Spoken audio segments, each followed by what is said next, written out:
I told him, "You're not a bad guy, just not someone I'd ever show off," I whispered to myself, staring at the cracked tile floor of our kitchen, the words tasting bitter even now. He had just said, "Cool," and walked away as if everything were normal. And yet, nothing in my life felt normal anymore. It had all started 2 months ago, with a casual comment during dinner. Mark, my husband, had noticed me scrolling on my phone a little too distracted and asked, "Who's that?" I shrugged, fumbling for a believable lie. But the truth had a way of unraveling itself faster than I could contain it. The man was Alex, a coworker of mine. At first, it was innocent. Coffee breaks, brief conversations about deadlines, laughter over shared office frustrations. I convinced myself it was harmless, that Mark and I were just stuck in a predictable rhythm, our spark dulled by routine. But Alex had a charm that Mark, in his quiet steadiness, didn't. I had never noticed it at home, not really. Not until Alex leaned closer during one of those after-work drinks. His presence filling spaces Mark once did. Had loved Mark. I still loved him, in a way that was soft and constant, like the hum of a refrigerator in an empty apartment. But the thrill I felt with Alex, it made me question things I shouldn't have questioned.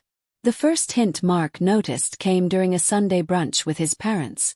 I had insisted on bringing Alex along, under the guise of him being a friend from work. He wore a crisp, expensive suit, too flashy for my taste, and smiled with a confidence Mark had always lacked. Mark didn't say anything at first. He just watched. His hands clenched around his coffee cup so tightly I thought he might break porcelain and bone alike. I leaned over and whispered, trying to diffuse the tension. "You're not a bad guy, just not someone I'd ever show off," I said, meaning it to be a small joke, a harmless comment. Mark's response had been calm, almost chilling in its simplicity. "Cool," he had said, eyes not leaving Alex's face. Then he walked out of the room. I thought he was angry. I thought he would yell, beg, or plead. But he didn't. He just left. Days passed. Silence stretched between us like a fragile thread ready to snap. Mark stopped sleeping in our bed, claiming work exhaustion. He avoided dinner conversations.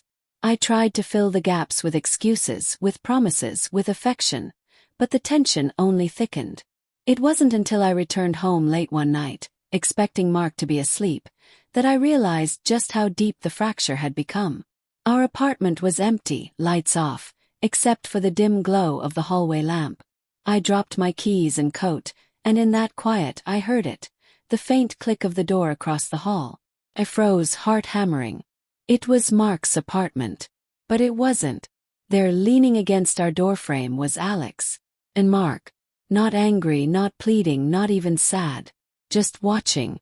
"Emily," Mark said softly, almost detached, as if the world had lost its color and he was observing it through a fogged window. "We need to talk." The words should have terrified me, but they didn't. I had expected yelling, betrayal, accusations. Instead, he spoke like a man who had already accepted the inevitable. "What is this?" I asked, my voice trembling. Mark's gaze didn't falter. "You've been hiding something. I saw the messages, calls, the late nights." It's not," I stammered, but my voice faltered under his quiet certainty. "Emily," he said, cutting me off gently but firmly. "I loved you. I still do. But you've chosen someone else. And I don't need to fight for a version of you that doesn't exist anymore." I felt my stomach drop. Betrayal burned hotter than I had imagined. Not because of Alex, though he was a part of it, but because of the calm, resolute pain in Mark's voice. He wasn't angry. He wasn't pleading. He was grieving. Mark, I didn't mean for this." I tried to reach for him, but he stepped back, maintaining a wall I couldn't breach. "I told him you're not a bad guy," I whispered, echoing my earlier words. "Just not someone I'd ever show off." Mark's eyes met mine, unwavering. "I know," he said. Then he turned and left, and this time he didn't come back. The following weeks were a blur of guilt, loneliness, and a gnawing fear that I had destroyed something irreplaceable. I threw myself into work, avoided social interactions, and forced a smile when friends asked how Mark was doing. The truth was unbearable. He wasn't doing better. I could feel it even at a distance. Then, one evening, everything collapsed. I had invited Alex over for dinner, a misguided attempt at normalcy, when my phone rang. It was an unknown number. I answered cautiously. "Emily." Mark's voice was soft but heavy. "Can we meet?" I didn't hesitate. I needed to see him. Needed to understand. We met at the small cafe where we had our first date, the place that smelled like coffee and rain-soaked streets. Mark was there before me, sitting at the corner table, hands folded, eyes distant yet piercing. "I've been thinking," he started, not looking at me. "About us. About everything." I sat across from him, heart in my throat. "Mark, No," he interrupted gently. "Let me finish. I need you to hear this. I'm not angry. I'm broken. And I need you to understand that this isn't just about Alex or what you did. It's about how I loved you and how much I trusted you, and how that trust is gone." I swallowed hard. The words were knives, but they were honest knives. I nodded, unable to speak. I wanted to walk away quietly, but I can't. Not without telling you what it felt like. To watch you choose someone else over me, over everything we built. To hear your laughter with him. To see your eyes light up for someone I couldn't compete with. It shattered me, Emily. Tears blurred my vision. "Mark, I never wanted to hurt you." You did," he said softly. "And that's the thing about love, isn't it? Doesn't just fade. It lingers, it hurts, and sometimes, it leaves scars that never fully heal." We sat in silence for a long time, the kind of silence that presses against your chest, suffocates, and forces you to confront the depths of your mistakes.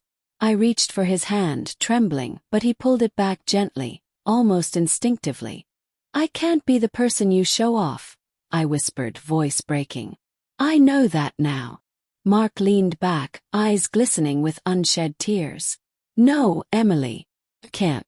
But that's not why this hurts the way it does. It hurts because I loved you and I thought you loved me too."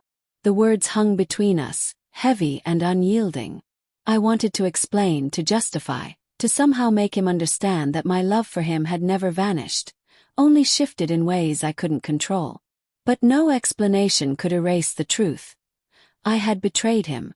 I had chosen desire over loyalty, thrill over stability, and in doing so, I had fractured the very foundation of our marriage. Mark stood, straightening his coat. His movements deliberate, measured. "I have to go," he said, voice low but firm. "I hope one day you find your way back to yourself. But I can't be part of that journey anymore." I watched him walk away, each step a hammer blow to my heart. The cafe, the rain outside, the murmuring of strangers, all of it faded into a blur. I sat there, alone, realizing that some wounds don't heal with time, only with acceptance. Weeks later, Mark filed for divorce. I knew it was coming, yet the moment the papers arrived, I felt a hollow emptiness unlike anything I had ever known. I signed them with trembling hands, each signature a silent acknowledgement of my failure, my betrayal. Alex noticed my change immediately. He tried to comfort me, tried to fill the void I had created with Mark, but it was impossible. Nothing could replace what I had destroyed. Even his presence, once intoxicating, now felt suffocating. I realized painfully that I didn't just lose Mark. I lost myself in the process. Months passed. I moved into a smaller apartment, away from memories that haunted every corner of our old home. I threw myself into work, into therapy, into rebuilding the fragments of a life I had shattered. And yet, in the quiet moments, when the rain tapped against my window, when a familiar song played on the radio, I felt Mark's absence like a physical ache. Then, one evening as I walked home from work, I saw him. Mark, standing across the street, coat pulled tight, hair damp from rain. Our eyes met, and for a fleeting moment, the world held its breath. He smiled, a small, sad curve of his lips. "Emily," he said, voice carrying over the distance. "I'm okay. I'm really okay. I hope you are too." I nodded, tears threatening, but I didn't run to him. I didn't beg or apologize. I simply watched him walk away, understanding that some bridges once burned cannot be rebuilt. And in that realization, there was a strange, aching peace. I had lost Mark. I had lost myself. But I had learned something too. Love is not about possession or show or approval. Love is about truth, about choice, about holding someone's heart with care, and understanding, sometimes painfully, when it's time to let go. That night, I stood at my window, watching the city lights flicker. The memory of Mark's calm, unwavering cool lingered in my mind. It had been the beginning of the end, and also, unknowingly, the beginning of something I didn't yet understand. The start of learning how to live with the weight of my choices, how to face the emptiness I had created, and how, eventually, to forgive myself. Because betrayal had shattered us. But it had also taught me, in the most brutal, heartbreaking way, that love is not always about being shown off. Sometimes it's about being respected, even in silence. And sometimes letting go is the greatest act of love of all.